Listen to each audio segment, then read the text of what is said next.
Bien, mis amados, continuamos entonces con hermenéutica bíblica.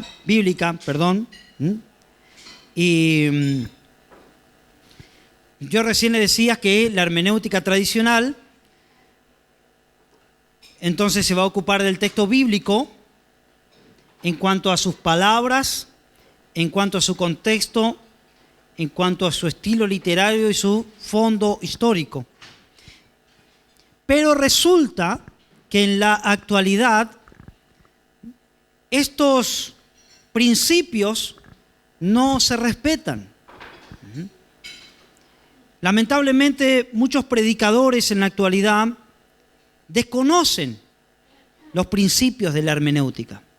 No dan interés al conocimiento de las palabras, del contexto, del estilo literario y del fondo histórico, sino que hoy vemos una hermenéutica que en vez de darle importancia al texto bíblico como tal, le da más importancia al intérprete, es decir, a la persona.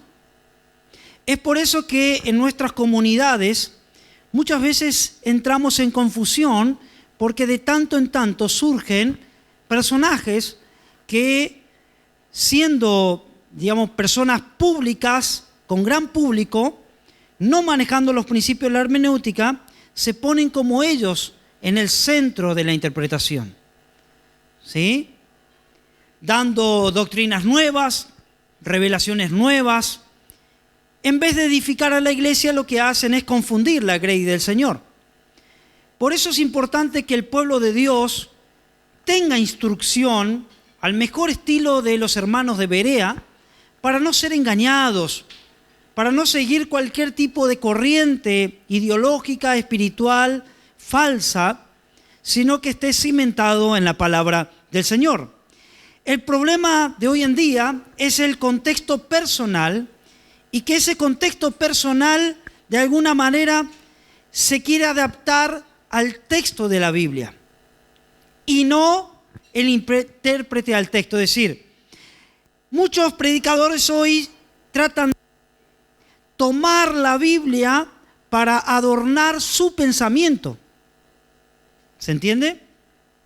Es decir, se tiene un pensamiento y se toma la Biblia como herramienta para hacerle decir a la Biblia lo que yo quiero que diga y no lo que ella dice.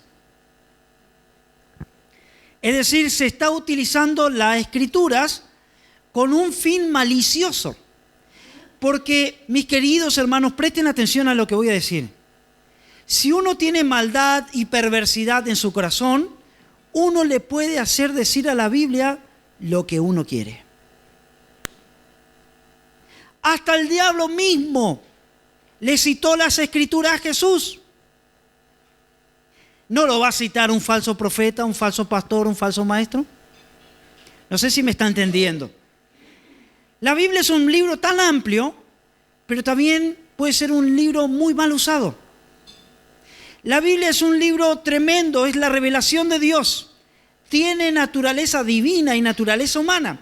Naturaleza divina en cuanto que Dios reveló las Escrituras a los escritores. Y tiene también la naturaleza humana de los escritores, es decir, Dios utilizó el intelecto, la pluma de cada uno de los escritores. La Biblia, aún siendo el libro de los libros, también es uno de los libros que más mal se usan. Por eso hay que tener mucho cuidado con la palabra del Señor. Hay que tener mucho cuidado porque puede ser una herramienta de doble filo. Si tengo maldad y perversidad en mi corazón, si no tengo de alguna manera las directrices bien establecidas en mi vida moral, puedo torcer las Escrituras a mi conveniencia. Es por eso que la gente se confunde. Porque la gente dice, no, pero yo escuché en YouTube un pastor que dijo tal cosa. No, pero yo escuché en la televisión otro pastor que dijo tal cosa. Al final, ¿quién tiene la verdad? Porque todos usan la Biblia para hacerle decir a la Biblia lo que ella no dice. ¿Se entiende? Entonces, para eso sirve la hermenéutica. La hermenéutica sirve para que el protagonista no sea quien habla, quien interpreta, sino sea Dios.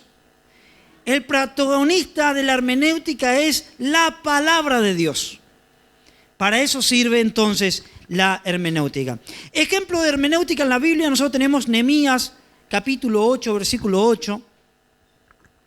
Dice, y leían en el libro de la ley de Dios claramente y ponían el sentido de modo que entendiesen la lectura. Es decir, cuando los judíos volvieron de la cautividad, Nehemías, eso está en el material también, Nehemías 8:8, ¿no? Cuando los judíos volvieron de la cautividad, los muros de Jerusalén estaban destruidos, el templo estaba destruido, y al no tener templo no tenían servicio religioso. Al no tener templo no tenían sacrificio.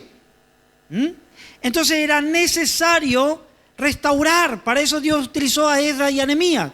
Y cuando se comenzó a leer la palabra de Dios, el pueblo no entendía. Porque habían pasado 70 años en la cautividad en Babilonia, aprendiendo otro idioma que no era el hebreo, sino que ya estaban hablando caldeo, el caldeo, que era el idioma de los babilónicos. Cuando volvieron a su tierra y comienzan a leer las escrituras, se leía la escritura en hebreo y ellos no entendían. Entonces tenía que existir un Patrick que haga de traductor, una Leticia que pueda ser de traductora. Y fíjense, dice, y leían en el libro de la ley de Dios claramente y ponían el sentido. Ese ponían el sentido es la traducción, la interpretación. Porque en toda traducción está la interpretación. Por eso es importante, ya que estamos acá, Leticia, Patrick, es tan importante el trabajo que ustedes hacen. Porque a veces el predicador está, ¿no es cierto?, hablando una palabra al pueblo, pero el pueblo está condicionado al traductor.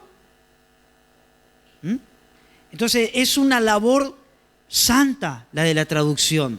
Es una labor edificante, es una labor mediadora. ¿Por qué mediadora? Porque el intérprete media entre el mensaje original y el mensaje que va a dar. Eso significa ser un hermeneuta. Un hermeneuta es un mediador de palabras. Yo no lo expliqué en un principio, pero ahora se los voy a explicar. La palabra hermenéutica tiene una historia y tiene que ver con el idioma griego. Yo le había escrito acá en griego hermenéutica, ¿no? Pero en realidad la palabra hermenéutica proviene de Hermes. Hermes. Hermes era una divinidad de los griegos. No se asusten, no voy a decir que hay paganismo en la Biblia, no. Le voy a explicar la historia de la palabra para que usted entienda, ¿sí? Hermes era un dios de la mitología griega. Se lo graficaba con un casco con alas. Y hay una famosa marca de neumáticos Goodyear que tiene unas sandalias con alas. ¿Nunca vieron? Tengo que dibujar, bueno, me va a salir acá el dibujante, ¿no? Hay como una especie de, bueno, este es supuestamente una sandalia, perdón. Bueno, pero tiene unas alitas acá. Es una bueno, esto es una sandalia, disculpen, ¿no? Esto es una obra de arte. Bien. Estas son las sandalias y tienen unas alas. Bueno, las alas de Goodyear. Bueno, ese es el símbolo de Hermes. Era graficado, él tenía un casco con alas y tenía también sandalias aladas, así se lo graficaba, así se lo pintaba o se lo esculpía en mármol a este dios griego. Y este dios griego tenía la particularidad que él, en la mitología, yo voy a explicar mitología, esto no es palabra de Dios, esto es mitología lo que estoy hablando. La mitología griega decía que este dios Hermes era el que traía los mensajes de Zeus, el dios más grande, hacia los hombres. Entonces, tenía la función de casi como un ángel, porque el ángel es un mensajero. Bueno, Hermes era un mensajero. Zeus decía algo, entonces para quien transmitía el mensaje era Hermes. Bien, de ahí es que en la lengua griega, en el idioma griego, quedó hermenéutica como el que interpreta. O sea, tiene un trasfondo pagano la palabra, pero solamente quedó la historia de esto, ¿se entiende? A ver, Hermes no existe, hermano, ¿sí? ¿Ok? Es solamente una cuestión mitológica de los griegos, porque el Nuevo Testamento se escribió en griego y las palabras que utilizaban los apóstoles eran esas. Hermenéutica en griego significa intérprete. ¿Se entiende? Entonces, Hermes era el que de alguna manera traía el mensaje. Tenía que decodificar el mensaje de Zeus para darle a los hombres. Bien, de ahí es que en el griego quedó esa palabra. Lo mismo pasa con otras palabras también que aparecen en el Nuevo Testamento y que son griegas y que tienen, digamos, una historia que tienen que ver esa historia muchas veces con la mitología griega. Por ejemplo, ¿cuántos conocen la palabra apologética? Apologética. Bien. ¿Qué es la apologética? O la palabra apología. ¿Apología? Apología, ¿no? Apologética, apología. ¿Escucharon hablar entonces? Bueno, ¿qué significa? ¿Allá no escucharon nunca hablar de apologética? Apología, apologética, apología en español. Incluso hoy es una ciencia dentro de la teología que defiende la fe cristiana.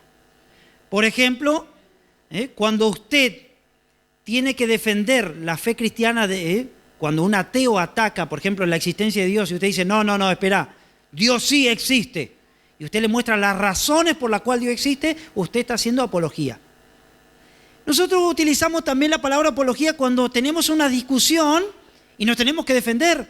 ¿Vieron cuando alguien te acusa injustamente y dice, porque vos me hiciste esto, lo otro? No, mi amor, yo no fui. En una discusión matrimonial, yo sé que acá no existe, pero en Argentina sí, ¿no? En una discusión matrimonial, cuando uno de los dos dice, porque vos me mentiste aquel día, el 24 de septiembre del año 1884, a las 5 de la tarde, dijiste, pasó 2000 años.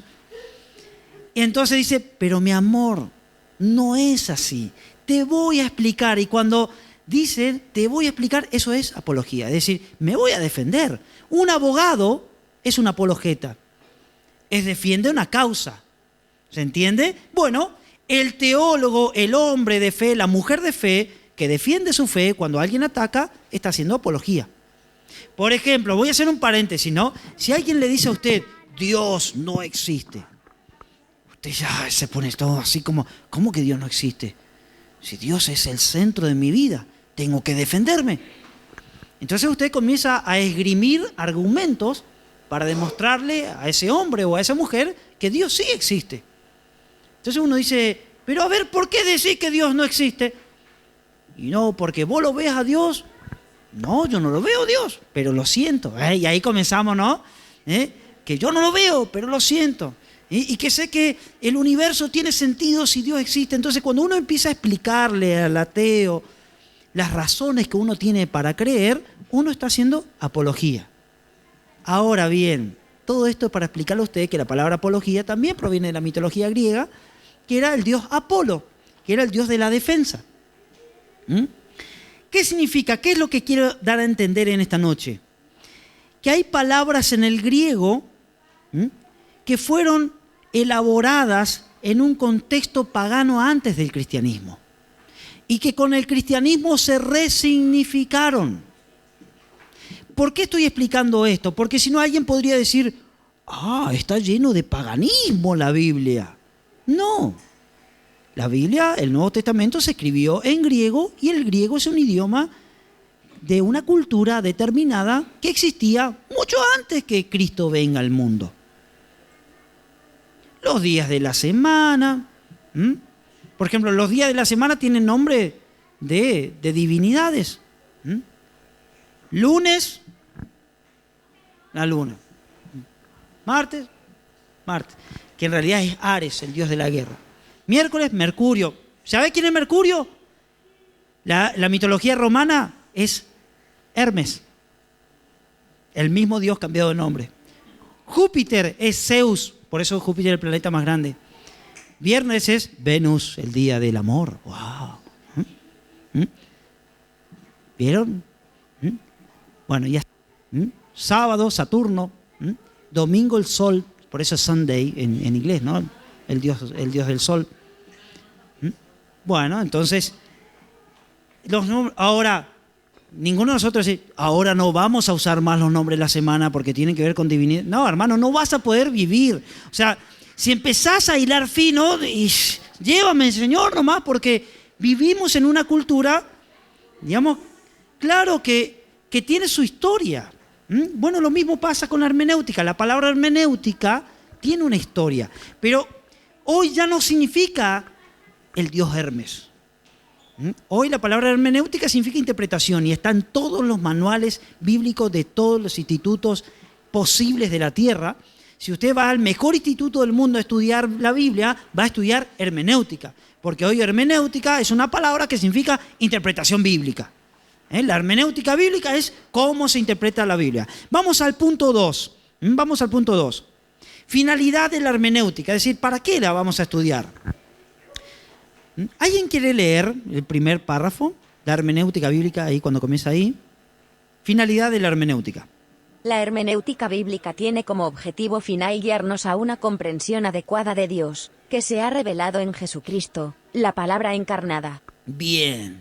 Entonces, acá está el objetivo de la hermenéutica. Es que usted conozca a Dios. Ahora, ¿a través de qué? A través de Jesucristo, que a su vez es la palabra encarnada, que a su vez la leo en la Biblia. Si alguien dice, quiero conocer más a Dios, lea la Biblia. La Biblia le va a decir que usted tiene que orar. Entonces, en la oración y en la lectura de la Biblia, usted va a conocer más a Dios. No se conoce a Dios de una manera intelectualmente, decir, bueno, voy a anotarme en la mejor universidad teológica para conocer más a Dios. No, te vas a llenar de teorías. A Dios no se lo conoce en teorías teológicas. A Dios se lo conoce en la intimidad. A Dios se lo conoce en meditar las Escrituras y buscar su presencia. Ahora, la hermenéutica tiene ese objetivo, que usted pueda conocer a Dios. Porque si usted lee la Biblia sin utilizar, ¿no es cierto?, las leyes de la hermenéutica, de cómo interpretar un texto, yo podría tener una visión distorsionada de Dios. Por ejemplo, lo que nosotros estábamos hablando hoy en un principio, que existen personas cristianas que llevan muchísimos años en el Evangelio y le tienen terror a Dios. Es porque han entendido mal o han leído mal las Escrituras. Porque Dios en el nuevo pacto se manifiesta como el Dios de amor. Claro que Él es también fuego consumidor. Pero nosotros que estamos en Cristo, ahora somos nueva criatura, las cosas viejas pasaron, todas son hechas nuevas. Él nos escogió, Él nos santificó, ¿no es cierto? Él nos justificó y después dice que lo va a glorificar. Imagínate si voy a tenerle miedo a Dios. Le tengo temor y respeto, pero lo amo porque Él me amó. Es decir, si no tengo una buena hermenéutica bíblica, puedo tener una concepción falsa de Dios. O sea que lo que entendemos que es Dios depende también de la hermenéutica. Si no sé cómo leer la Biblia, necesariamente tendré una imagen de Dios que no es Dios. Y voy a estar creyendo en algo, pensando que es, pero que no es. ¿Se entendió, no? Por eso la importancia de aprender estas cosas. Dice así Juan capítulo 1, versículo 1. Está ahí la palabra del Señor. Igual está en el material, no hace falta que abra su Biblia, está ahí también. ¿Qué dice Juan 1:1? En el principio era el Verbo, y el Verbo era con Dios, y el Verbo era Dios. Bien. Porque nosotros estamos diciendo que el objetivo final de la hermenéutica, ¿qué es? Guiarnos a una comprensión adecuada, ¿para qué? Una comprensión de Dios adecuada, ¿no es cierto? Porque tenemos que conocer a Dios. Ahora, la misma Biblia, en Juan capítulo 1, versículo 1, dice que en el principio era el Verbo. ¿Bien? Bueno, les voy a mostrar algo que es muy interesante. El Nuevo Testamento fue escrito totalmente en griego y la palabra que nosotros tenemos en nuestra Biblia, verbo, o también, alguno tiene otra traducción que sea, por ejemplo, NBI, no dice verbo, dice palabra, depende de la traducción. La palabra que utilizó Juan es esta, logos. Escribo acá abajo en español, logos. Esta es la palabra que utilizó Juan. Cuando usted lee el Nuevo Testamento griego, está esta palabra. Dice así el Nuevo Testamento griego, en argi in o logos, que significa en el principio era la palabra. La palabra logos es una palabra preciosísima. Es decir, Juan está identificando a Jesús con el logos.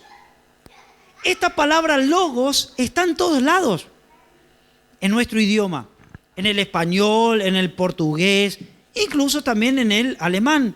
Me imagino, a ver, ¿cómo se dice lógica en alemán?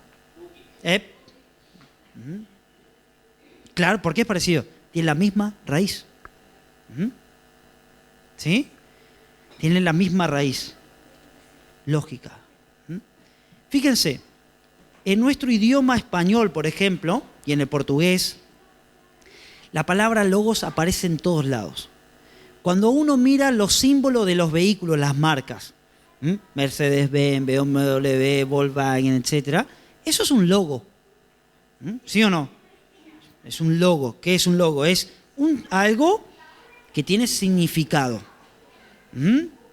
Entonces, la palabra logos primero me está diciendo que hay algo que tiene significado. Hay algo que significa. Escuchen bien. Ahora vamos a jugar un poco así con las palabras, ¿sí? A mí me gusta hacerlo. Usted tiene que mostrar por lo menos la cara que está bueno, ¿ok? Claro, ¿no? Decir, che, qué importante. Aunque no le guste, che, es interesante, ¿eh? Bueno, no, eso es mentira, soy hipócrita. Pero escuchen esto. A nosotros nos gusta leer. ¿Amén? Amén. A nosotros nos gusta leer. La palabra leer, se ríe mi hermana. Claro, porque está haciendo ahí, está haciendo el esfuerzo, ¿no? Está haciendo el esfuerzo. La palabra leer es un verbo muy lindo en español que proviene de otro idioma que es el latín, que es lectio. Lectio. La palabra leer en latín, la voy a escribir acá, ¿sí? Puede ser acá abajo o acá arriba. Lectio. Lectio. Lectio es leer, ¿no es cierto? Lectura. De ahí proviene la palabra española lectura, lectio, lectura. ¿Se entiende hasta acá? ¿Me acompañan? Ustedes se van a empezar a dar cuenta que todo tiene que ver con todo. Todo tiene que ver con todo. Entonces, la palabra leer proviene de lectio, lectio de lectura, justamente, pero resulta que esta parte leg proviene de logos. ¿Por qué? Proviene del griego leg. De ahí Lego, Lego, ¿cuántos conocen el Lego? ¿El juguete? Cuando le puso el nombre Lego, tenía la idea de dar forma. Por eso le puso Lego. Porque la palabra Lego, que significa Lego en griego, si es decir yo digo,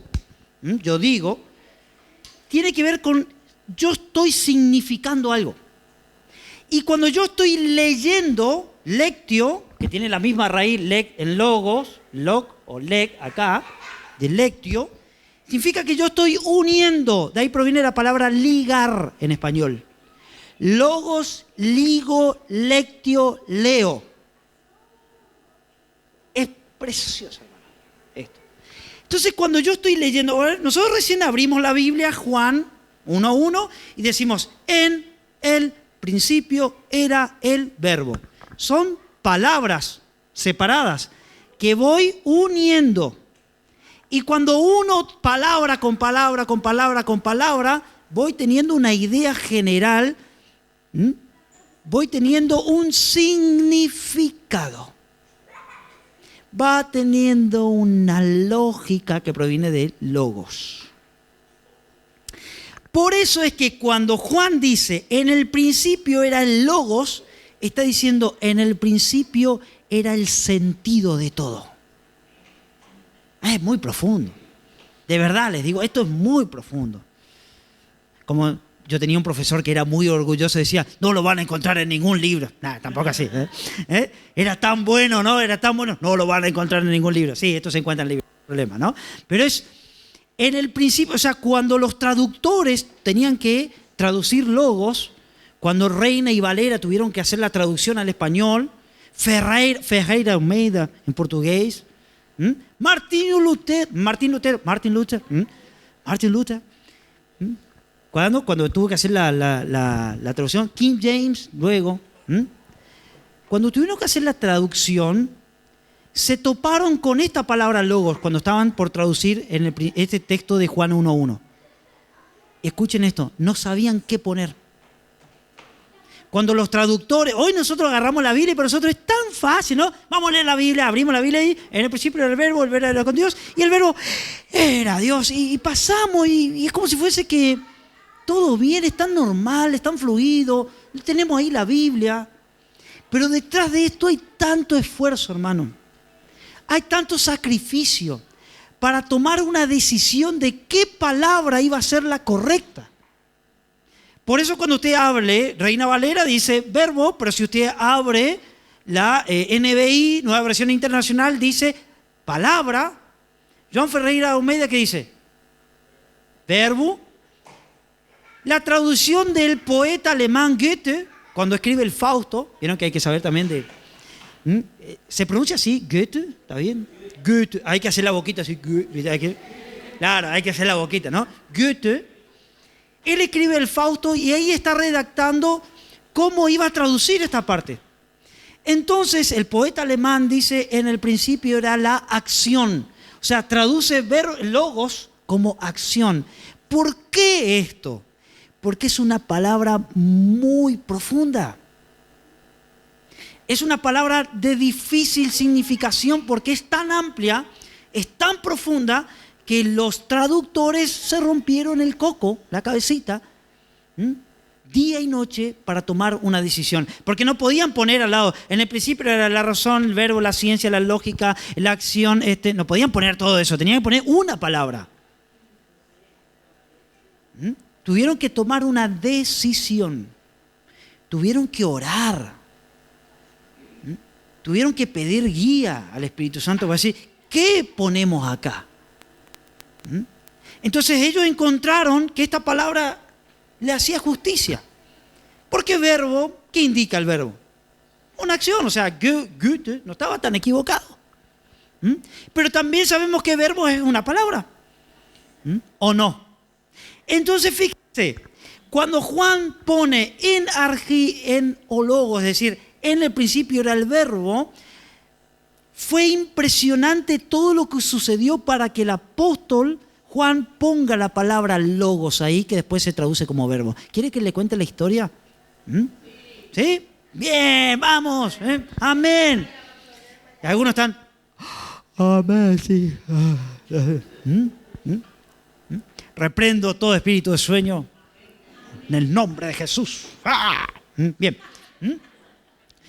Yo recién le decía a ustedes que para hacer una buena hermenéutica tenemos que saber el contexto literario, el contexto histórico. Y les voy a contar algo solamente como ejemplo de cómo podemos tener más luz sobre este texto tan simple, sabiendo un poco más del contexto, de dónde fue escrito, de quién fue el autor y en qué momento lo escribió. Juan, todos sabemos que era un discípulo del Señor Jesucristo, era el discípulo amado. Si era discípulo de Cristo y uno de los 12, ¿de qué nacionalidad era? Judía. El único autor no judío del Nuevo Testamento fue Lucas, que escribió el Evangelio de Lucas y Hechos de los Apóstoles. Pero Juan era judío y como judío, Juan, ¿qué estudiaba? ¿Qué libro estudiaba como judío? La Torá. Por eso cuando él pone en el principio era el verbo, él se está recordando de Génesis 1:1. ¿Qué dice Génesis 1:1? En el principio creó Dios los cielos y la tierra. Y te pregunto, para el judío, ¿cómo Dios creó los cielos y la tierra? ¿Cómo creó? Bien, por la palabra. Para el judío no existía una materia prima con la cual Dios le da forma. No, estaba la nada y ahora Dios dice, o mejor dicho, Dios dijo y fue. Es decir, la materia prima que utilizó Dios fue la nada. Es una metáfora esto, ¿no? Porque la nada, nada es. ¿Qué es la nada? Nada, o sea, si vos decís nada, estás diciendo una palabra. Si haces un gestito, es el gesto. Sí, ¿qué es la nada? Mente en blanco. No, es mente en blanco, ya no es nada. ¿Vieron? La palabra nada es... Pensá en nada. ¿Se puede pensar en nada? No. Mientras somos conciencia, estamos presos en el ser. ¡Wow! Eso es mentira, obviamente. Mi amor, ¿en qué estás pensando? Nada, mi vida. ¡Qué mentiroso! ¡Qué mentiroso! Pinocho, ¿no? Tan, tan, tan. Bueno, che, yo tengo una nariz grande, no estoy preocupado ya. ¿Qué estás pensando? Nada. Bueno, la nada es imposible pensarla. Nosotros podemos tener... Como Dios está hablando en esta noche, ¿no? Se está manifestando el pastor ahí. Aleluya. Falando Jesús. Entonces, no se puede pensar en nada mientras estamos en la conciencia. Podemos tener experiencia en la nada, por ejemplo, si nos anestesian completamente, quizás alguno podrá tener la experiencia de la nada, ¿no? Te despertaste después de 20 horas, ¿no? Me desperté. Pero mientras somos conscientes no podemos pensar la nada. Podemos pensar la palabra nada, pero siempre estamos en el ser. Estamos filosóficos, ¿no? Pero escuchen esto, a ver. Claro, Juan era judío, discípulo del Señor, el discípulo amado. Aproximadamente este evangelio se escribe casi al final de su vida, antes del Apocalipsis, obviamente, pero se sospecha que entre el 86 al 90, más o menos, son de la era cristiana, o sea, de la era apostólica, mejor dicho, de la era apostólica, se escribe esta epístola. Este evangelio, del cual fue uno de los últimos libros de la Biblia a ser escrito, junto con Apocalipsis. ¿Sí? Entonces, cuando Juan escribe, dice que él lo escribe, los historiadores consideran que él escribió este evangelio en la ciudad griega de Éfeso, donde estaba la iglesia, en la cual Pablo le escribe una epístola, ¿no? Y escuchen bien esto es muy interesante. Por eso, vuelvo a repetirles la importancia de conocer los contextos. En ese lugar, en Éfeso, que era una ciudad cosmopolita, donde residían muchas personas de muchos lugares, eran griegos como tal, había una escuela filosófica muy antigua, de un tal Heráclito, así se llamaba el filósofo antiguo, Heráclito. Heráclito era un filósofo que vivió en el siglo VI a.C., o sea, 600 años antes de Cristo, vivió ahí y creó una escuela filosófica. Esto antiguamente eran las antiguas universidades. No existían las universidades como la conocemos hoy. Las universidades como la conocemos hoy recién surgen en el siglo XIII, en el 1200, después de Cristo. Pero en la antigüedad los filósofos, cada uno hacía su escuela filosófica. Era un maestro, juntaba a sus discípulos y enseñaba lo que sabía. Pero escuchen esto es muy interesante. Heráclito, justamente, o casualidad, en Éfeso, donde el apóstol Juan fue a escribir este evangelio, Heráclito fundó una escuela de pensamiento, y escuchen esto, donde el centro de toda su reflexión filosófica de Heráclito era el logos, ¿no? Porque Heráclito decía lo siguiente, recuerden, él vivió 500 años antes de Cristo, no conocía la revelación de Dios, él era un pagano, pero él usó un poco su cabecita y se dio cuenta que si el mundo existe, y el mundo, digamos, tiene movimiento, porque no podemos negar que está la noche, después viene el día, que están las 4 estaciones del año, de que los ciclos se repiten o no, de que todo está en continuo movimiento. A ver, ¿usted es la misma de cuando tenía 15 años? Lastimosamente, dice, ¿no? Yo cuando tenía 15 años, yo lavaba ropa acá en mis abdominales, ¿no? Tenía todos abdominales. Hoy es una lomada nomás, ¿no? Digamos, algo pasó, ¿no? Pasó el tiempo ahí, ¿no? Metamorfosis, claro, una transformación al mejor estilo Kafka, ¿no es cierto? Aquello que le gusta la literatura, ¿no? O sea, metamorfosis, nos vamos convirtiendo en barata, en cucaracha. Bien. Obviamente uno se mira al espejo y algo pasó, ¿no? Dice que los cartílagos del cuerpo nunca dejan de crecer, por eso la nariz, cuanto más viejo, más grande. O sea, me queda muchos centímetros todavía para crecer, ¿no? ¿No? Las orejas es cartílago, también crecen. O sea, si tenés orejas grandes a los 20, cuando tenés 80, tipo elefante. ¿Se va entendiendo? Te mirás al espejo y te das cuenta que te pasó el tren de la vida. No, no tanto, pero pasa, ¿o no? Pastor, dice, tenga misericordia. Arrugas. Y ahí estamos, ¿no? Botox, Bueno, hoy hay chapa y pintura, ¿no? Claro, reboque fino, reboque grueso. ¿No? Claro, filtro. O sea, vos te sacás una foto con el teléfono, ¿viste? Vos te sacás una foto con el teléfono con filtro, te sacás y de tanto filtro es un espectro blanco nomás, ya es. Ojos y unas cosas, claro, para disimular la arruga. De tanto filtro que le ponemos. ¿Viste? Vos estás conociendo esto en el mundo, ¿no? Alguien conoce por internet. ¡Ah, qué hermosa esta chica! Después la ven en la realidad. ¿Sos vos? No, digo, acá hay una cosa y ahí hay otra. Hay posiciones del teléfono para sacar fotos, ¿no? Digamos, si tenés como esto muy grande, entonces de arriba. Lo vas a sacar de abajo, si no, claro, entonces de arriba. Claro. Claro. Tac. Bien. Ese se llama pico de pato. Claro. Es sensual, es así, el diablo es así. Claro, hay que echarle la culpa al diablo también. Hay que echarle la culpa al diablo. Bueno, Heráclito decía que se te pasa la vida. O sea, decía, no me puedo bañar 2 veces en el mismo río. ¿Por qué? Escuchá esta frase, está muy interesante. Dice que no me puedo bañar 2 veces en el mismo río. La pregunta es, ¿por qué? Aí, irmão. Tem que ser do Brasil, ¿eh? Claro, el agua no es la misma. Ya cambió, ya las piedritas se van corriendo. O sea, entrás, vos pensás que es el mismo río, pero ya no es. Después cuando se estudia, por los geólogos que estudian la Tierra se dan cuenta, antiguamente por aquí pasaba un río y después vos ves que hay una marca, pero el río está a 200 metros más para allá. Cambió el caudal, porque el río pasa y cambia. Entonces cuando te metes de vuelta al agua ya no es la misma agua, ya pasó. Y la vida es así, la vida es un río. Pasa, la vida es el tiempo es tirano, el tiempo sucede. Tengo una noticia para todos, se van a morir. O sea, no vamos a morir, bueno, pero en el Señor vamos a vivir eternamente. Usted tenía que estar saltando, ¿no? Pero a ver, si no viene Cristo, nos vamos a morir. Nosotros sabemos que la muerte es un estadio, una puerta a la vida eterna. Ahora bien, Heráclito dijo, todo está en continuo movimiento. Y se hizo una pregunta.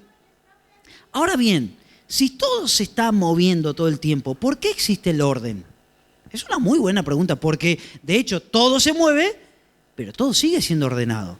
Las estaciones del año se repiten, sale el sol, se esconde el sol, digamos, los ciclos de la vida son reales, generación va, generación viene, la tierra permanece para siempre, o sea, existe un orden. Entonces Heráclito dijo, tiene que existir un logos universal, una razón, una mente universal, una lógica universal que le dé sentido a todo esto. Que el universo, si se mueve y tiene orden, es porque alguien le estableció leyes. Cuando nosotros estudiamos las leyes de la ciencia, que los científicos descubren, de alguna manera estamos hablando de que alguien puso esas leyes. A ver, si yo digo, en el nombre de Jesús esto va a flotar. No flota. O sea, ¿sí? No es que no tenga fe, si bien es verdad que podemos mover montañas, pero la lógica dice que un objeto, digamos, mayor atrae al menor. Eso es Newton. Y la Tierra es mayor que este fibrón, que este marcador, y va a caer. Si flota es un milagro. De alguna manera se rompe la ley, pero las leyes fueron establecidas por Dios. Entonces, ¿qué pasa? Heráclito dijo, tiene que existir un logos, una mente universal que diseñó esto. Esto no es casualidad. Él enseñó todo eso, se murió, quedaron sus discípulos, y después de 500 años aparece un tal Juan predicando la palabra en ese lugar, y cuando él escucha sobre la doctrina del Logos, que era una mente universal que le dio sentido al mundo, él dice, acá está. Ahí el Espíritu Santo lo inspira a él, y él se atreve, en el nombre del Señor, a escribir esto, un atrevimiento santo, decir, ese Logos que ustedes hablan, sobre ese Logos voy a escribir. Y dice así, en el principio sí era el Logos. Y no solamente eso, sino que el Logos era con Dios, pero el Logos era Dios. Versículo 14. Y aquel Logos fue hecho carne. ¡Wow! Esto es revelación. Y habitó entre nosotros. Y vimos su gloria, gloria como del unigénito del Padre, lleno de gracia y de verdad. Yo me imagino a los efesios leyendo esto, como diciendo, wow. O sea, todo lo que nos enseñó Heráclito, ahora tiene sentido. Claro. A ver, nosotros sabemos por revelación que Dios creó los cielos y la tierra. Heráclito no tuvo Biblia para saber eso. ¿Pero puede ser que él haya hablado con un hebreo?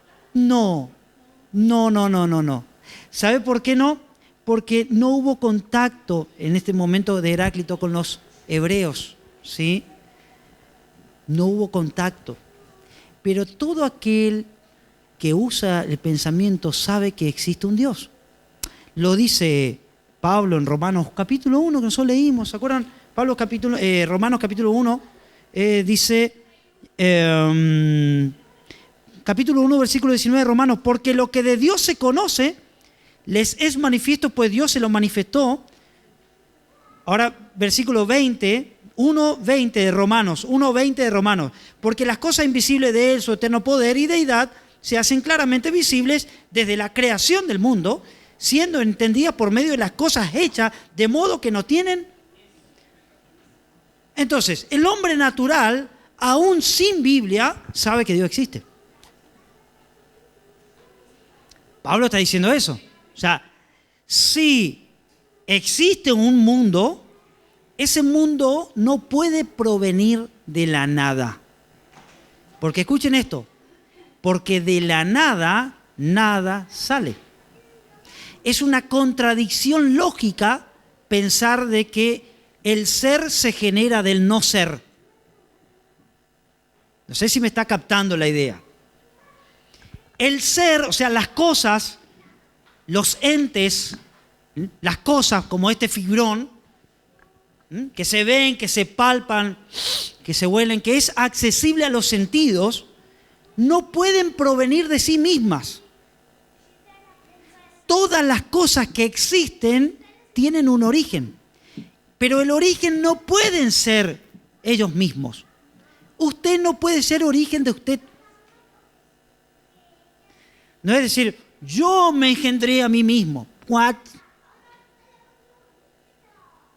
Aunque usted tenga diferencias con sus padres lo engendraron. Y los padres de sus padres, sus abuelos, y sus bisabuelos, y sus tatarabuelos, y su tátara de los cuantos tátaras, usted apareció. ¿Le voy a contar algo? Es más fácil ganar el loto 10 veces en la vida que nacer. No juegue el loto. Haber nacido es una ecuación matemática casi imposible de que suceda. La posibilidad de nacer es una en trillonésimas posibilidades. No sé si usted me entiende lo que es haber nacido. Si tomamos el supuesto, el postulado científico de que la Tierra tiene más de 7.000 millones de años, eso dice la ciencia, no lo dice Dios. Pero a ver, vamos a suponer que los científicos dicen, la Tierra tiene 7.000 millones de años. ¿Usted tiene idea de lo que son 7.000 millones de años? Para que usted aparezca, para que yo aparezca. O sea, el universo demoró un tiempón enorme para que usted exista. Si eso no es un milagro, explíqueme qué es un milagro. La gente busca milagro y no se da cuenta que el milagro es usted. Existir es el milagro más inexplicable. ¿Y sabe qué? Le voy a hacer, vamos, ahora ya que estamos, como decimos en Argentina, vamos a poner la carne en el asador, vamos a hacer un asado acá de ideas. Bueno, escucha esto. Para que yo nazca, vamos a hacer una clase de ciencia hoy, ¿no? Para que yo nazca, tuvo que ser el espermatozoide de mi papá junto con el óvulo de mi mamá. Mi papá tuvo que haber largado millones de espermatozoides. Y uno de esos, que no era yo, que era la mitad de yo. Claro, porque nosotros somos el fruto de la unión, hermano. Usted no era un esperma ahí. ¿Se entiende? ¿Sí? La palabra esperma significa semilla en griego, para los mal pensados, ¿no? ¿Ok? Y así que bueno. La mitad de usted estaba en su padre, combatiendo con otros millones de hermanitos de la mitad de usted también, mitades, por usted. Y se pelean, porque los científicos ahora descubrieron que los espermas se pelean todos. O sea, ahora se entiende por qué hay riña en su familia, ¿no?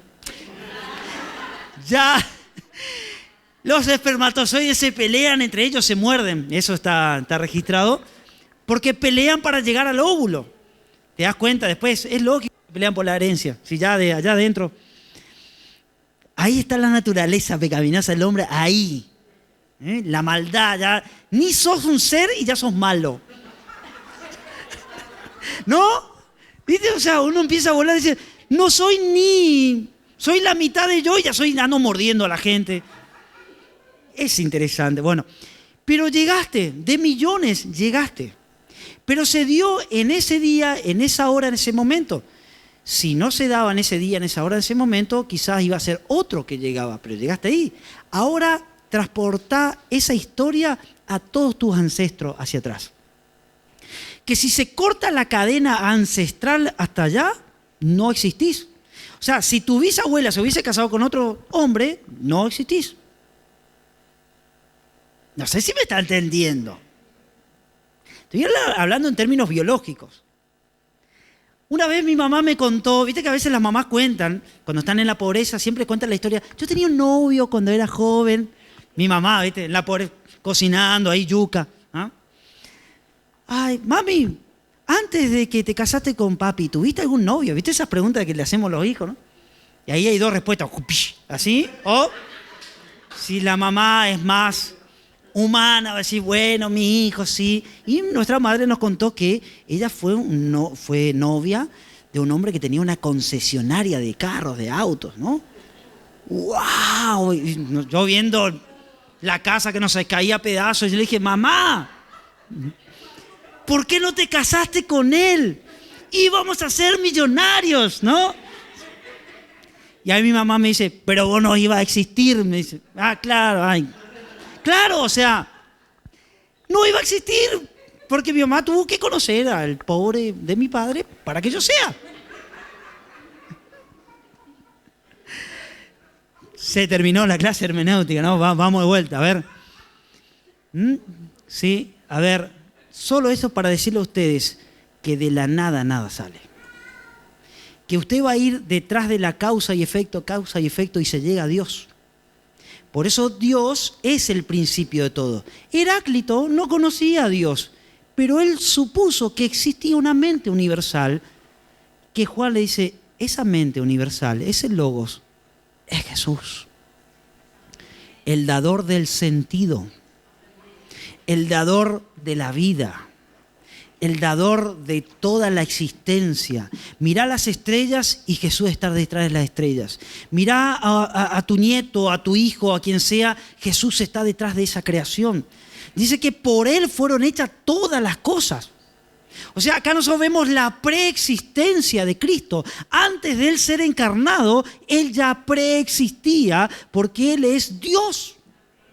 Fíjense, un versículo como en el principio era el verbo y el verbo era con Dios y el verbo era Dios. Si uno conoce las reglas de la hermenéutica, los contextos culturales, sociales, de pensamiento, uno empieza a decir, ¡wow! Todo lo que hay para descubrir acá. Hasta las 9 tenemos, a las 9 terminamos en el nombre del Señor, ¿ok? ¿Me aguantan un poquito más? Punto 3, el problema de la interpretación bíblica. ¿Quién lee ahí el problema de la interpretación bíblica? Punto A, B, C, D y E. A. La Biblia fue escrita por más de 40 personas. B. Más de 1000 años de desenvolvimiento. C. Diferentes idiomas, hebreo, arameo y griego. D. Diferentes culturas. E. Diferentes géneros literarios. Bien, hasta ahí. Entonces, ¿cuál es el problema que nosotros tenemos con la interpretación? Esos problemas están ahí. ¿Cuál es el primer problema? La Biblia fue escrita por más de 40 personas. O sea, la Biblia tiene un autor, que es el Espíritu de Dios. Pero utilizó más de 40 seres humanos para ser escrita. Se dice aproximadamente, porque no se saben bien los números ciertos, ¿ok? Por ejemplo, se tienen dudas acerca del escritor de Hebreos, que en última instancia no importa quién escribió, sino que lo escribió. Por eso 40 personas aproximadamente escribieron la Biblia. Cuando ellos fueron inspirados por Dios, no es que Dios los arrebató en un soplo espiritual, lo hizo volar por los aires y le dio la revelación. Yo le voy a preguntar a ustedes, ¿cómo ustedes se imaginan que Dios inspiró a estos hombres? Porque dice la palabra la Biblia dice que la palabra es inspirada por Dios, ¿sí? Y tiene ciertas utilidades. O sea, nadie duda de la inspiración divina. La Biblia es inspirada por Dios, es palabra de Dios. Ahora, la pregunta que yo les hago a ustedes, ¿cómo ustedes se imaginan que el apóstol Pablo escribía, por ejemplo? Así, imagínense tipo películas, tipo film. ¿Cómo ustedes se imaginarían al apóstol Pablo escribiendo una epístola? Pueden participar, ¿eh? Entraba en oración, amén. ¿Alguien? ¿Cómo? Con la vivencia que tenía. Bien, él amaba a los hermanos. Pero ahora voy un poquito más, voy a hacer más específica la pregunta. Imagínense que Pablo tiene una pluma, porque se escribía con pluma, y tinta, y papiro, porque se escribía en papiros, ¿no? Que eran esos juncos del río Nilo. Bueno, imagínense al apóstol Pablo, pluma en mano, tinta en mano, papiro en mano, ahí en la mesa, se lanza a escribir. ¿Cómo se imagina usted ese momento donde él empieza a escribir? ¿Cómo? Inspirado por el Espíritu Santo, ¿no? Bien. ¿Saben? Yo les puedo confesar.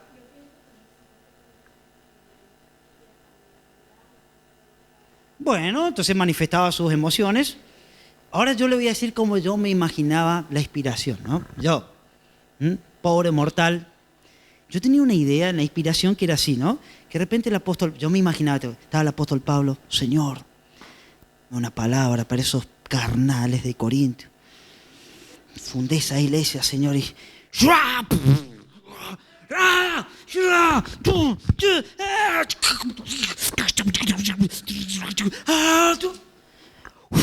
aleluya. Ya está. Mandá ahí la carta. Ya está.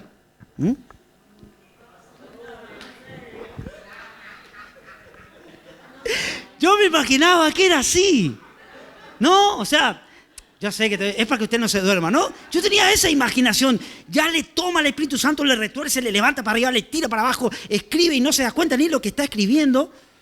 Muchos de nosotros tenemos esa idea equivocada de inspiración.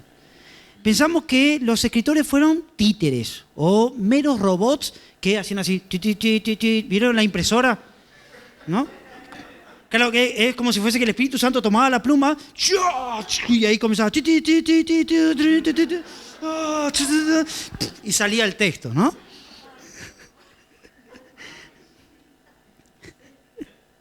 Lucas capítulo 1. Lucas capítulo 1, versículo 3. Fíjense cómo Dios inspiró a Lucas nomás, ¿no? Lucas, creo que lo leímos el otro día, está muy bueno. Lucas 1:3.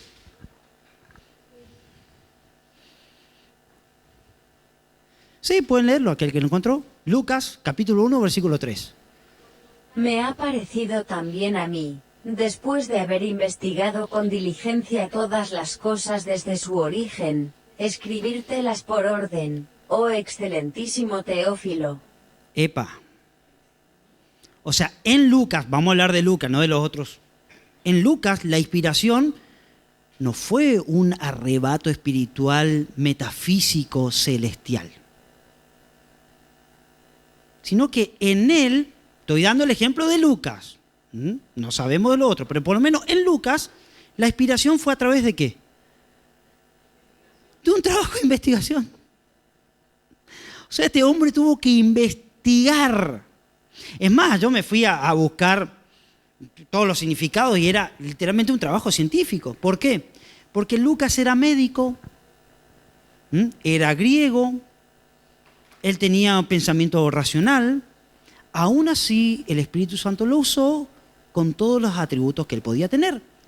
Dios te va a usar como sos. No estoy hablando de tu pecado, no estoy hablando de eso. De tu forma de ser. Si sos racional, si sos una persona emprendedora. Dios utiliza todos los recursos potenciales que tenés para hacer su obra. ¿Sí? Ahora bien, ¿eso justificaría ahora mis caprichos? De ninguna manera, ¿no? Pero a ver, Dios usó a Lucas como lo que él era. Él era un médico.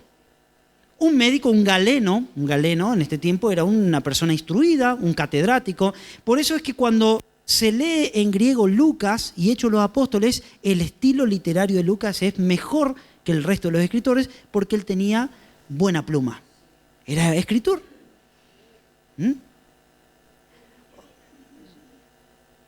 Muy bien, lo hizo con esmero, es decir, Lucas, la palabra investigar en latín, investigium, significa ir detrás de las huellas. Como a alguien que se le pierde una oveja en el campo, ¿no? ¿Qué tiene que hacer el pastor cuando se pierde una oveja? Dejar, y bueno, ¿y cómo? ¿Y a dónde va? Tras las huellas, va mirando las pisadas. Ah, fue por acá, mira. Mira. Fresca. Es del día. Sigue. Hasta eso. Va y hasta que la encuentra. Investigar es ser como ese pastor que va detrás de las huellas de un animal perdido. Es decir, Lucas tuvo que ir a hablar con los apóstoles. ¿Y cómo era Jesús? ¿Y qué decía? ¿Y cómo sanaba? ¿Y cómo él era? Y él le preguntaba a la gente, ¿y qué hizo Jesús con vos? Y él me sanó, yo era un leproso. Bueno, ahí está, empezando a estar. ¿Y qué fue? Y nos bautizó con el Espíritu Santo. Entonces Dios inspira a Lucas de una manera natural. ¿En qué sentido? O sea, la inspiración es sobrenatural, pero utiliza la naturalidad y la cotidianidad, la vivencia. Ahora, yo estoy seguro que en otros quizá el Espíritu Santo lo tomó, lo arrebató y escribieron. Yo no estoy negando lo otro.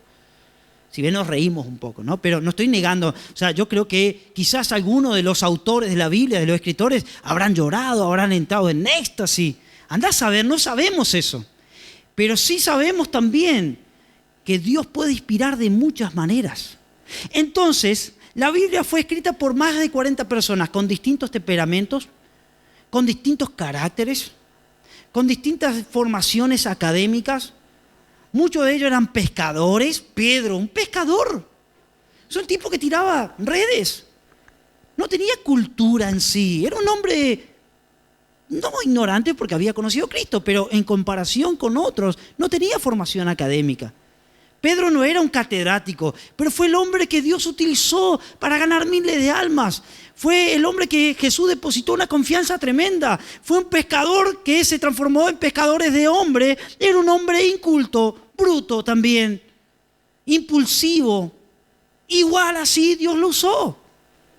Es decir, vemos en la escritura de la Biblia un montón de formas de ser de hombres que hicieron posible este libro. Por eso, cuando interpretamos la Biblia, tenemos que saber quién fue el que escribió.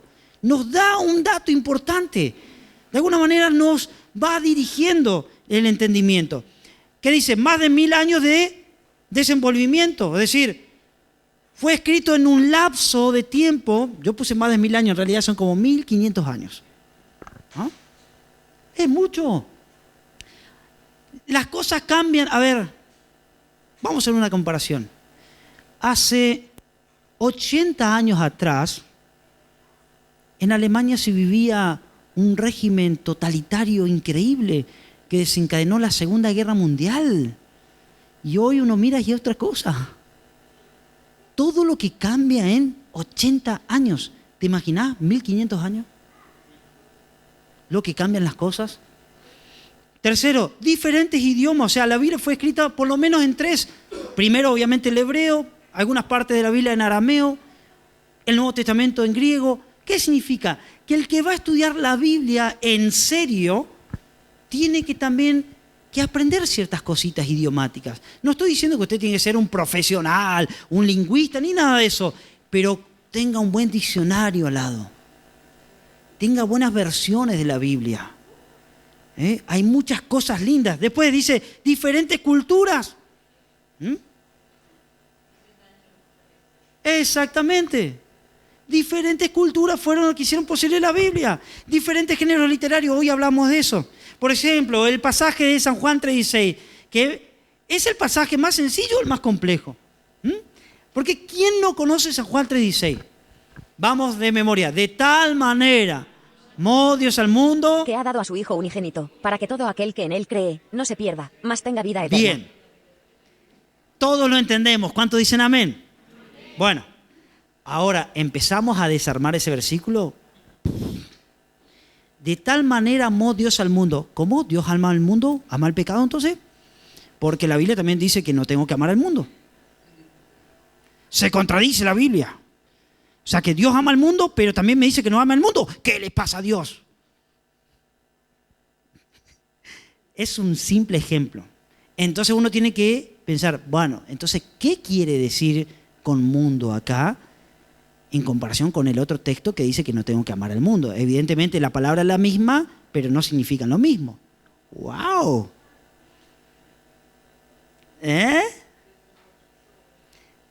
Claro, sí. Bueno, entonces ahí comenzamos. Eso ya es interpretación. Porque la palabra que aparece ahí es cosmos. Cosmos. Yo quiero decirle a todas las hermanas que ustedes están más involucradas con el cosmos que cualquier otra cosa.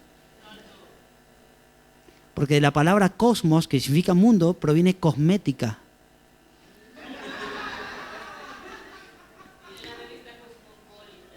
¿Por qué? ¿Quieren que le explique por qué?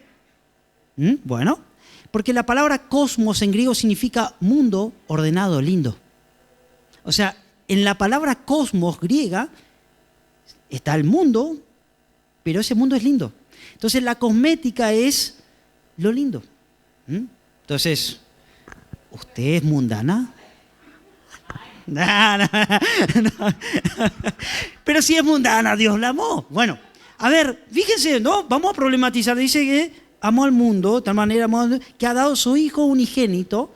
Ahí ya tengo que hablar de teología. ¿Cómo es que Dios tiene hijo que tiene esposa? ¿Cómo puede tener hijo? Entonces, ¿tiene esposa Dios? Porque en el lenguaje natural solamente puede haber hijos de una relación. Entonces, hijo no es hijo como yo entiendo entonces. ¿Se dan cuenta? Porque en el español, hijo es fruto de relación. ¿Entre qué? Papá y mamá, macho y hembra. Ahora, Dios tiene hijo, pero él es padre nomás. ¿Y la mamá? Problema teológico, sí que lo hay. Bueno, la esposa de Dios, Jesucristo. Bueno, que ha dado a su Hijo para que todo aquel que en Él crea no se pierda, mas tenga vida eterna. Creer, perderse, vida eterna. Conceptos teológicos profundos. Entonces, un pasaje que para nosotros es, wow, el más fácil, no es tan fácil. No es que yo quiero complejizar todo, ahora va a salir todo complejo, andase. No, lo que te quiero dar a entender es que cuando uno profundiza la palabra, tiene que ser responsable. Porque no todo lo que nosotros podemos entender es así. ¿Se va entendiendo? Bueno, vamos, seguimos. Requisitos del intérprete. A ver, esto es muy lindo. A ver, ¿qué se necesita? Y con esto enseguida vamos terminando, ¿no? Requisitos del intérprete.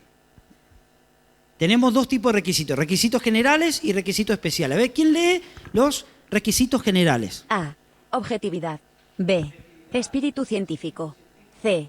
Humildad. Bien, ¿y los especiales? A. Capacidad espiritual. B. Actitud de compromiso. C. Espíritu de mediador. Bien, vamos con el primero. Los requisitos del intérprete es los requisitos para nosotros, para cada uno de nosotros. Los requisitos, lo que nosotros necesitamos tener. ¿Sí?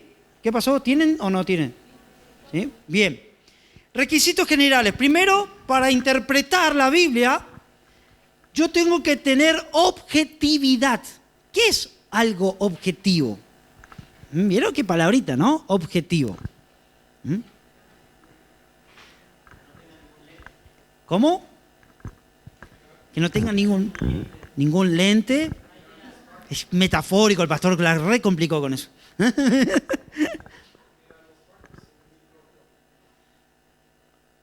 ¿Cómo entonces? Mirar los hechos sin que prime mi opinión sobre ese hecho. Bien, ¿explicamos qué es objetivo entonces? La palabra objetivo proviene del latín objectum, de ahí objeto, un objeto. Esto que está acá es un objeto. Si yo le digo a ustedes, esto es un gusano, un vermi, ¿no? ¿Ustedes qué me dicen? ¿Qué le pasa? Sí, pero esto es un vermi, un gusano, un vermi, más barata, ¿no? Ahí ustedes van a decir que yo estoy mal, algo está fallando en mí. Objetivamente pregunto, ¿qué es esto? Bien, un marcador. Todos estamos de acuerdo con esto. Si yo digo que esto es un pájaro, si yo digo que esto es, qué sé yo, un pedazo de pizza, está mal. Entonces, objetivo es lo que de alguna manera no tiene que ver con mi opinión solamente, sino que todos van a estar de acuerdo con eso. Por ejemplo, si yo digo, esto no es un marcador, aleluya, esto es un pájaro. Alguien podría decir, es su opinión subjetiva, personal, pero todos estamos viendo que no es así. Entonces, primer cosa que nosotros tenemos es objetividad, es decir, cuando yo leo la Biblia, no tengo que interpretar solamente yo solito ese texto, sino tengo que abrir la jugada y decir, ¿qué interpreta la iglesia a lo largo de la historia? ¿No? Porque la interpretación privada es peligrosísima. Yo tengo una nueva revelación, yo leí a mí, el Señor me reveló esto. Peligro, peligro, peligro, peligro. ¿El Señor te puede mostrar algo a través de la Biblia para resolver un problema? Sí. ¿El Señor puede usar algo de la Biblia para traer un mensaje? Sí. ¿El Señor te puede revelar un versículo y decir, ahora vas a tener que predicar Romanos 8:1? Sí. Pero el Señor no te puede dar una revelación solamente a vos de lo que dice ahí si no le dio a toda su iglesia.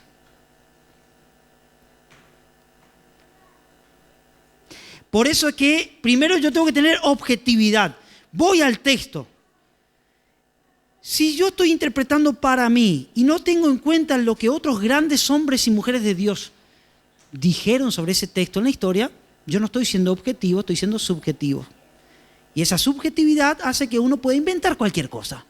Pensar que, porque la Biblia dice, pero yo puedo interpretar cualquier cosa. Segundo, espíritu científico. No es que ahora usted se va a poner una bata blanca y para analizar la Biblia va a poner, un microscopio, va a poner la Biblia abajo. No, el espíritu científico significa que usted va a analizar. ¿Qué hace un científico? Analiza las cosas.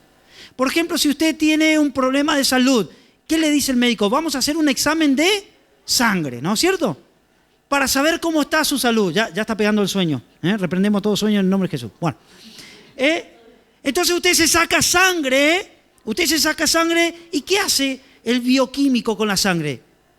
la analiza, la pone en un aparato centrífuga, divide, queda el plasma por un lado, mira, pone, dice, bueno, tiene tanta azúcar, tiene triglicéridos, este hombre se va a morir. Bueno, no importa. Analizó la sangre, la partió en todas las partes posibles. Uno cuando lee e interpreta la Biblia tiene que tener un espíritu científico, es decir, con cuidado examino cada cosita. No hago lecturas completas así por arriba nomás. Vamos a leer por arriba. Tengo que aprender a leer. Por ejemplo, es algo interesante y que voy a decir como maestro de la palabra. Si yo no sé leer la Biblia, puedo interpretar mal. Yo me puedo comer una coma y puedo dar otro significado. ¿Sí? Entonces, primero es leer bien. Pausado, respetar, signos de puntuación. Puesto que ya muchos han tratado de poner en orden la historia, las cosas que entre nosotros han sido ciertísimas, coma, tal como nos lo enseñaron, lo que desde el principio lo vieron con sus ojos, coma, y fueron ministros de la palabra, coma. Me ha aparecido también ahí, las comas en este texto de Lucas son paréntesis. Si yo no aprendo a leer, me voy a perder de un montón de riqueza en la Escritura. Primer cosa, debo tener un espíritu científico y aprender a leer. Si leo mal, voy a explicar mal la palabra. Es un principio básico, pero importantísimo. Pregunto, ¿es la palabra de Dios? Entonces la tengo que leer bien. ¿Se entiende? Bien. Tercero, humildad. Es decir, yo no puedo ir a las Escrituras pensando que yo tengo toda la revelación y que yo sé más que todos. No. El hombre que se presenta ante la Escritura es humilde. La palabra humilde significa por tierra. Mi ego tiene que estar abajo. Requisitos especiales. Vamos a los requisitos especiales. Capacidad espiritual, es decir, cuando leo la Biblia tengo que saber que es un libro espiritual. Por lo tanto, lo tengo que leer bajo los ojos del Espíritu, no bajo los ojos de la carne. Porque hasta el ateo lee la Biblia, pero no la entiende. Entonces, a pesar de que yo tengo que leerla, la tengo que leer con los ojos del Espíritu. Segundo, actitud de compromiso, es decir, no solamente oidores o lectores, sino hacedores. Si yo no hago lo que dice la Biblia, no la vivo. Si no la vivo, tampoco la entiendo. Porque para comprender también lo que está en la Biblia, tengo que experimentar. Ay, yo no creo en los milagros, ¿eh? ¿Oraste alguna vez por un enfermo? No, y bueno. ¿No? Espíritu mediador, es decir, tengo que saber mediar lo que dice Dios y cómo me llega esa palabra a mí y a mis hermanos. El hermeneuta es un mediador, un intérprete. Vamos un poquito más. Y terminamos, en 3 minutos terminamos. Punto 5, herramientas para la interpretación. No, pasa que a las 9 se termina. A las 9 se termina, nos vamos al hogar. Adiós, adiós, nos portaremos bien. Adiós, adiós, portaos, siente bien. Esa es la escuela dominical, ¿no? Bien. Herramienta para la interpretación bíblica. Sí, podemos pasarnos 5. Total, llegaron tardes. Sí, por castigo, ¿no? Sí, vamos a castigar. Los que llegaron a horario se pueden retirar. El material mínimo de todo estudiante bíblico. Opa, escuchen esto, qué importante. Acá está para lo que dicen, no, a mí no me gusta gastar en libros, nada. Bueno, la predicación no es para vos. Podés evangelizar, nadie te va a decir que no. Porque evangelizar no requiere ser un experto en teología. Tenés que ir a predicar el amor de Dios. ¿Cuántos dicen amén? Pero no podrás enseñar la Biblia. Porque evangelizar, predicar es una cosa, enseñar es otra. Entonces, lo que tiene que tener un estudiante bíblico es, primero, un comentario de la Biblia. ¿Qué es un comentario de la Biblia? Es un teólogo con muchas sabidurías que va explicando versículo por versículo qué va diciendo la Biblia. Existen muchos comentaristas. Hay de todos los colores. Tenés comentaristas católicos, luteranos, calvinistas, pentecostales, bautistas, adventistas. Si vas a una iglesia pentecostal evangélica, bueno, que el pastor te guíe o que tu maestro te guíe cuál es el comentarista que te va a convenir leer, que interpreta la Escritura conforme a conforme a la doctrina de la iglesia en la cual estás congregando. ¿Se entiende? Porque un autor católico no interpreta la Biblia igual que un reformado. ¿Se entiende esto? Entonces, buscar comentarios bíblicos. Para iniciar puede ser un comentario de toda la Biblia en 1 o 2 tomos. Por ejemplo, uno bueno que le va a gustar, le doy nombre. Un comentario bíblico lindo, es, no se van a olvidar, William MacDonald, así como McDonald's. Bien, si usted tiene un espíritu que le gusta comer hamburguesas, MacDonald es un buen comentarista, ¿sí? William MacDonald se llama, es un comentario que viene en un solo tomo, grande, es una inversión, es un buen comentario. Entonces, usted tiene la duda de algún pasaje y usted tiene que predicar, decir, ¿qué quiso decir? Usted es un comentarista y arroja luz. No es palabra de Dios, pero te arroja luz, te explica. Es como tener un maestro en la biblioteca, lo saca a decir, ¿qué significa San Juan 4, no sé cuánto? Bueno, abrís ahí y hay una explicación, ¿sí? Cintia, ¿cuál es el comentarista que más te gusta? Matthew Henry. Bueno, otro hermoso, Matthew Henry, a ver si lo puedo escribir acá. Este también es muy bueno, viene en un solo tomo, a ver si corregime si lo escribo bien, no sé si es WTH, Matthew Henry. Así, ¿no? Sí. Bien, también hermoso comentario bíblico. Es un solo libro, toda la Biblia. Es un librazo. Que a veces lo venden usado en internet, o a veces incluso se puede descargar por PDF. Son buenísimos esos comentarios bíblicos. Le va a hacer bien, le va a hacer muy bien. Comentarios bíblicos. Después, concordancia breve de la Biblia. Bueno, quizás si usted tiene una Biblia de estudio, atrás trae una concordancia. ¿Qué es una concordancia? La concordancia es un instrumento lingüístico que nos ayuda a encontrar pasajes bíblicos que no nos acordamos. Voy a hacer la prueba, por ejemplo, imagínense que ustedes se acordaron de Jehová, mi pastor, nada me faltará, ¿no? Todos sabemos que el Salmo 23, pero bueno, es un ejemplo. Imagínate que vos estás, esa palabra, Jehová, mi pastor, nada me faltará, ¿dónde está? ¿Dónde está en la Biblia? Y comenzás de acá para allá. Si te vas a la concordancia, buscás pastor.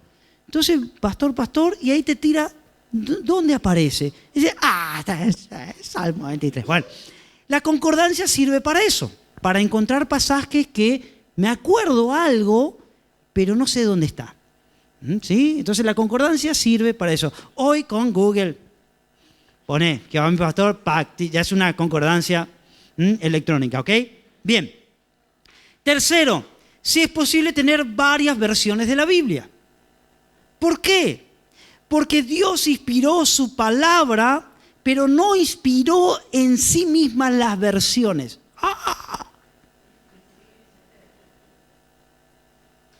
Voy a explicar con más. O sea, la inspiración divina fue cuando los apóstoles o cuando los escritores escribieron ese texto en ese idioma. Eso, ahí está la inspiración. Toda traducción es una interpretación.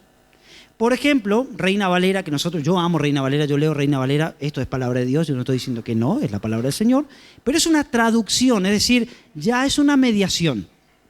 El original estaba en hebreo y en griego. Esto es una traducción que es una interpretación. Dios no inspiró a Reina y Valera a hacer la traducción. Dios los ayudó, Dios le dio los medios, pero ellos no fueron inspirados por el Espíritu Santo. Los que fueron inspirados por el Espíritu Santo fueron los que escribieron. Entonces es posible que en las traducciones hayan algunas alteraciones. ¿Se entiende? Entonces, fíjense, yo le voy a contar algo que escribió Reina y Valera, que fueron la traducción de los que tradujeron nuestra Biblia. Ellos dicen así, qué lástima no traje ese escrito, pero dicen algo así como, hermanos, nosotros hicimos este trabajo, fue muy duro hacerlo, le llevó 9 años hacer la traducción, los persiguieron, casi lo mataron por hacer la traducción, porque en ese tiempo, que era el siglo XVI, se mataba a la gente si hacía la traducción de la Biblia, pero el Espíritu Santo nos dio fuerza lo pudimos hacer, pero quiero decirles algo, dicen ellos. Existían otras personas que tenían mejores capacidades que nosotros. Existían teólogos que sabían más de hebreo, más de griego, pero no hicieron la traducción. Nosotros sí hicimos la traducción. Nuestra traducción está sujeta a mejoras. Queremos y oramos, yo estoy parafraseando lo que ellos dicen, ¿no? Queremos y oramos para que las próximas generaciones puedan hacer una mejor traducción de la Biblia. Y es por eso que nosotros tenemos Reina Valera 1960, propuesta a la 1995. ¿Qué son esos? Son mejoras que se le van haciendo al texto. Porque la Reina Valera sale en el siglo XVI, que era la Biblia del oso, una famosa Biblia del oso. Pero de esa a esta hubo muchas versiones. También existen otras versiones, nueva versión internacional, Habla Hoy, Biblia de Jerusalén, y así podríamos nombrar muchas versiones. Todas ellas nos ayudan a entender mejor el texto. Por una cuestión de costumbre, nos gusta leer Reina Valera, a mí me encanta Reina Valera y no pienso cambiar, no porque no considero que hay otras mejores versiones, sino que me acostumbré a la Reina Valera, o igual que João Ferreira de Almeida, que se usa en Brasil y la gente se ha acostumbrado a eso. Pero eso son traducciones. Por eso que el pastor y el maestro siempre tienen que estar volviendo al texto original. Por ejemplo, acá yo traje el Nuevo Testamento griego, interlineal español. Este es el texto griego que fue escrito el Nuevo Testamento. El que quiere saber más a fondo de lo que está acá, porque esto es una traducción en español, tiene que entender griego. O sea que lo que sabe en griego tiene ventaja. Todos le están mirando al pastor Luis y... Tiene ventaja, porque el que sabe griego tiene la revelación de primera mano. De primera mano, o sea, no hay mediaciones. Abrir y leer lo que escribió el apóstol. Listo, ahí. Es una bendición. Por eso yo estudio griego, para poder tener mejor explicación de la Biblia. Para enseñarles mejor a ustedes. Lo ideal sería que todos hablemos griego, pero es casi imposible. Prácticamente imposible. Pero fíjense lo que ustedes están descubriendo hoy. Ustedes tienen un pastor que habla griego.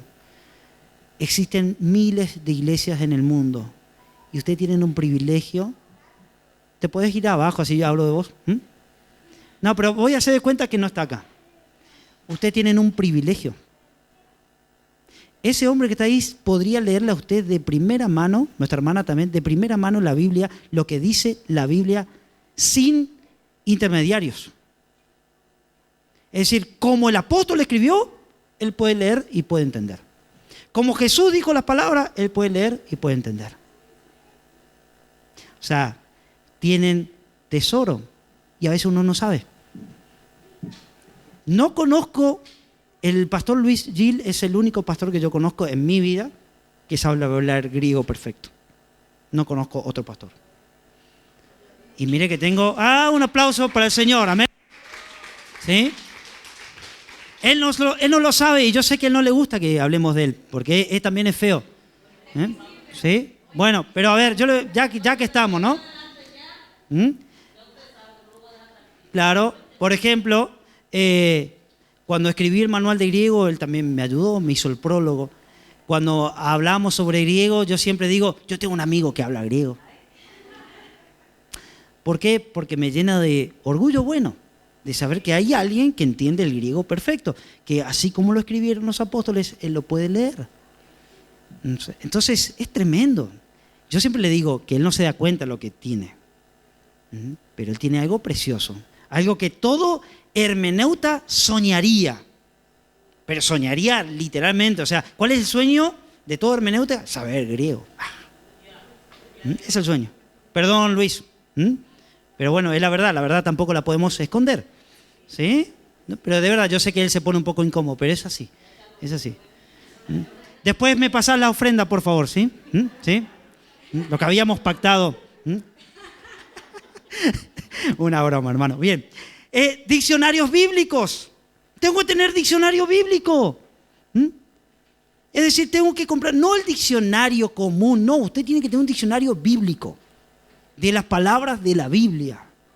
Si no tengo diccionario bíblico, no puedo estudiar la Biblia. Tengo que tener una gramática bíblica en hebreo y griego, si es posible. Eso ya es un poco más sofisticado, pero bueno.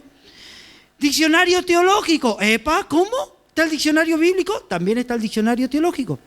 Es decir, cada ciencia tiene un diccionario. Si usted estudia psicología en la facultad, está el diccionario de psicología. Si estudia matemáticas, está el diccionario de matemáticas. Si estudia filosofía, diccionario de filosofía. Si estudia la Biblia, está el diccionario bíblico y el diccionario teológico. Por último, libros de consulta sobre arqueología bíblica, es decir, los descubrimientos arqueológicos. Uso y costumbre de las tierras bíblicas, por ejemplo, eso está muy bueno. Los libros que se llaman así, uso y costumbre de la Biblia. Cuando la Biblia habla de, por ejemplo, un casamiento. ¿Usted sabe cómo se hacía un casamiento en la Biblia? No es como nosotros hoy que va al altar, le bendicen, comen algo y se van a la casa.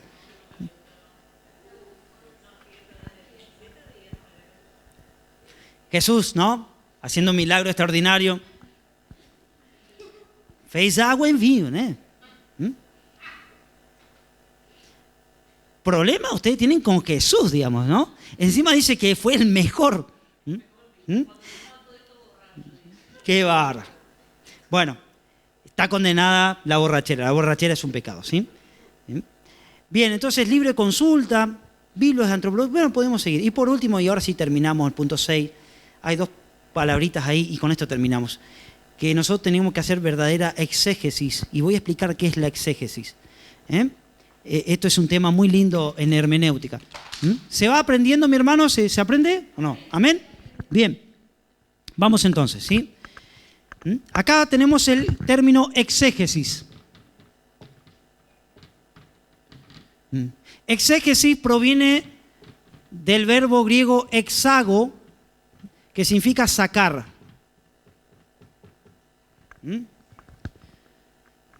Todas las palabras que comienzan con ex en español, mayormente son palabras griegas.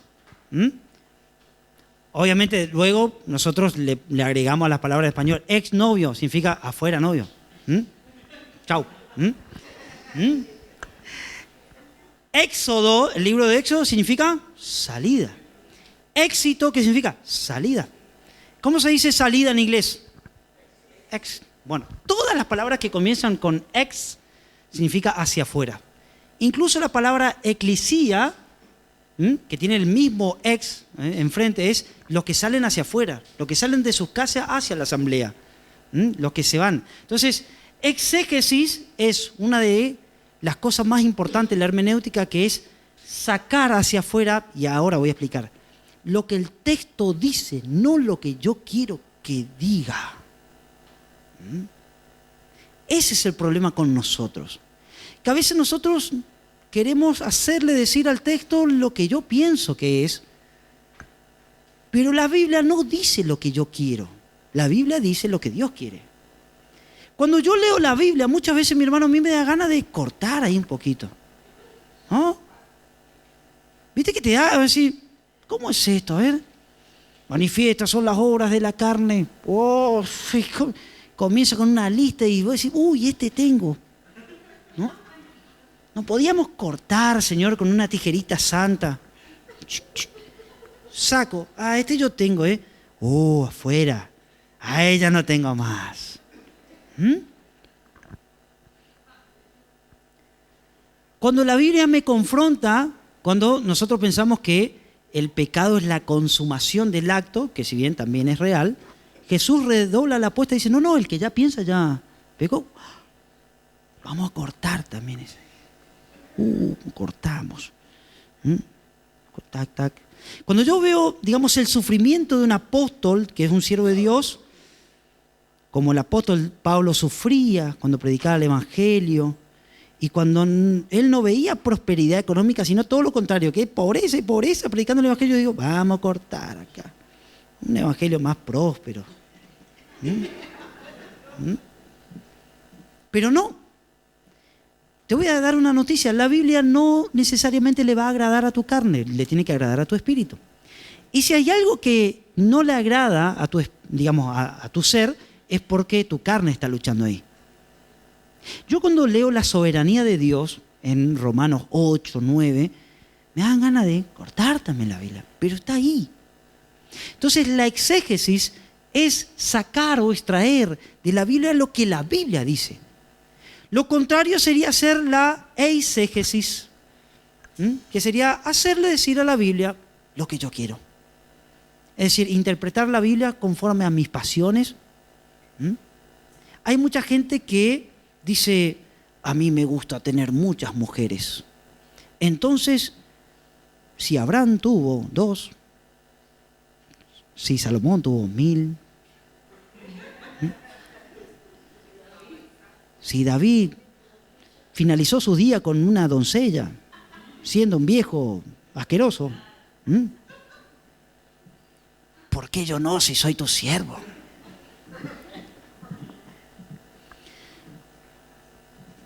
Uno podría hasta defender las peores cosas cuando una mente torcida lee la Biblia. Pero yo tengo la esperanza de que también muchas mentes llegarán al conocimiento de Dios haciendo buen uso de la palabra. Aplicando ciertas cosas. Esto es para seguir muchos días, hermano. Esto es realmente no es tan fácil, ¿no? Que en un cursito ya, no. Esto es una pequeña introducción de la introducción de lo que sería hermenéutica. Pero es para que ustedes sepan lo importante y cómo debemos estudiar la palabra del Señor. Póngase de pie en esta noche. Son las 9:15, respetamos el horario. ¿Sí? Muchísimas gracias por este momento. Espero que le haya sido de edificación. Yo sé que nos reímos, aprendimos. No es fácil estar 3 horas, ¿eh? Ustedes estuvieron 3 horas. 3 horas, es mucho. 3 horas escuchando. Amén, gloria a Dios. Por eso el profe tiene que aplicar método, ¿no? Pero es para que usted no se pierda nada y usted se lleve algo bueno a su hogar. Oramos. Señor, te damos gracias. Gracias por este estudio, papá. Gracias por mis hermanos que vinieron con hambre y sed de tu palabra. Vinieron a aprender recursos hermenéuticos para una buena interpretación bíblica. ¿Cómo te agradecemos, Señor, por esto? Padre, en el nombre de Jesús te pedimos que todo esto que nosotros hablamos, que sea una buena semilla, que pueda caer en buena tierra para que pueda germinar y puedan brotar, Señor, plantas que puedan dar frutos, Señor, a 30, 60 por 1, a 100 por 1, Señor, sería lo ideal, pero que no caiga, Señor, entre espinos ni en pedregales, sino que pueda caer en buena tierra. Señor, acompáñanos a nuestros hogares y que esto sea de bendición y edificación para tu iglesia. Te lo pedimos en el nombre de Jesús. Amén y amén.